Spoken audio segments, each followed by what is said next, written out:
Dr. Elijah Nicholas is executive director and founder of 100 Black Trans Men and a transgender advocate.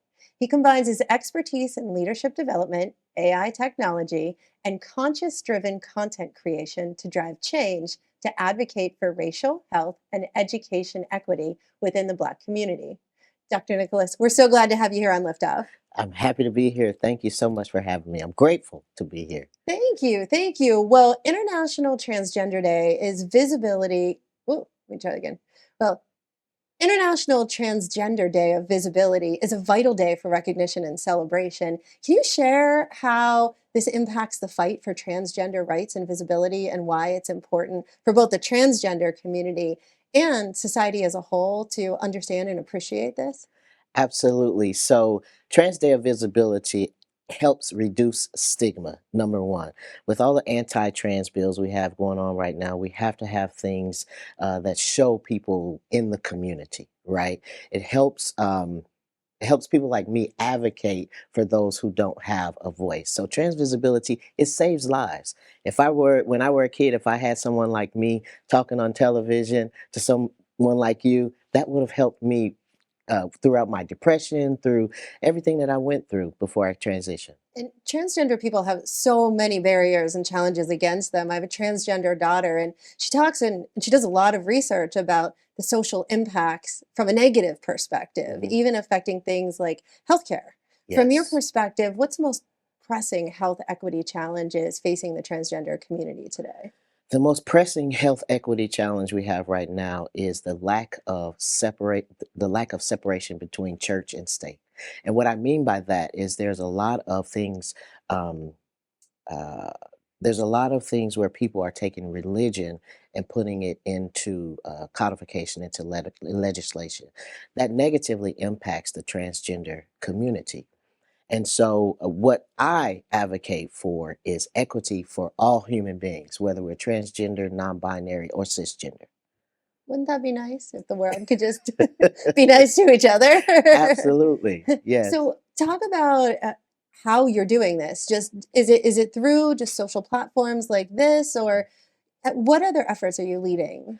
So with 100 Black Trans Men, we travel all around the country. Right now, we're in 12 states, right? So we have what's called health equity think tanks. Mhm. We work with a local politician, we work with local physicians, and local community-based organizations. And we talk about the disparities in health equity for trans and non-binary people. What that does is it brings the community together and it helps us educate society on who we are and why health equity is important to everyone.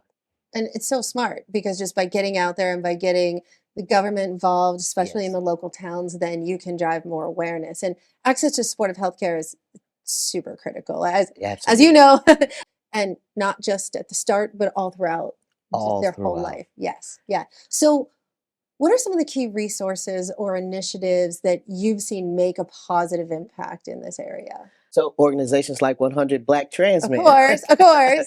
I was just in DC yesterday and we were talking about Medicaid and the importance of inclusive policies and language justice and data justice.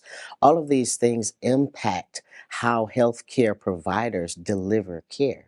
And so things like that, as well as, again, on the local level, education, provider education is important. So one of the things that I do is teach from a conscious perspective and help providers understand how to deliver care. I'm not trying to get them to change their mind or change their beliefs or their values, but how do we deliver care in the most sensitive way so that everyone has access to amazing health care? Not just health care, but amazing health care. Okay, I'd probably be happy with healthcare, amazing healthcare.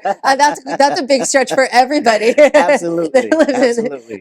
Well, how do you know it's working? How do I know it's Yeah. working? Well, I can tell you it's working specifically for people who have gone through our mentorship and leadership development program. When they get access, number one, we're a transmasculine organization. Mhm, When they get access to testosterone, mhm. they live a happier life. The most recent trans survey that just came out interviewed 92,000 trans and non binary people. That research showed that 94% of people felt happier when they affirmed their gender through hormone replacement or hormone therapy. Yeah. So that's how we know it's working. 94% of us have said we live happier lives. When I look at myself now versus 10 years ago, Mm. now I was a happy person then. I'm AKA the happy man, right? I was happy then, but I'm really happy now Right. because I'm living in my most authentic, free self. What does that do? It allows me to contribute to society. And from an economic perspective, it allows me to create, to communicate. It allows me to contribute to the economic bottom line of the country. So it's in everyone's best interest. I love it. Happiness could be the key to all of this, and that starts out with the right health services and supportive health services. Absolutely. What a great conversation. Thank you so much for coming on the Thank show. you for having me. All right, everybody.